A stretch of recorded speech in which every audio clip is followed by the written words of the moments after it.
বিশ্বকাপ শুরুর ঠিক আগ মুহূর্তে বড় দুঃসংবাদ পেল ব্রাজিল।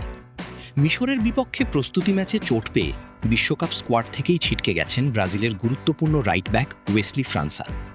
তার পরিবর্তে দলে ডাকা হয়েছে মিডফিল্ডার এডারসনকে। মিশরের বিপক্ষে ম্যাচের মাত্র ১৭ মিনিটে উরুর অ্যাডাক্টর পেশিতে গুরুতর চোট পান ওয়েসলি। মাঠ ছাড়ার সময় তাকে কান্নায় ভেঙে পড়তে দেখা যায়।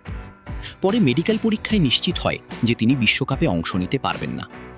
ব্রাজিল ফুটবল কনফেডারেশনও আনুষ্ঠানিকভাবে তার বিশ্বকাপ থেকে ছিটকে যাওয়ার বিষয়টি নিশ্চিত করেছে। কার্লো আনচেলত্তির জন্য এটি নিঃসন্দেহে বড় ধাক্কা, কারণ সাম্প্রতিক সময়ে ব্রাজিলের ডান প্রান্তের অন্যতম ভরসার নাম ছিলেন ওয়েসলি। রোমার এই ২২ বছর বয়সী ডিফেন্ডার আক্রমণ ও রক্ষণ দুই দিকেই গুরুত্বপূর্ণ ভূমিকা পালন করছিলেন।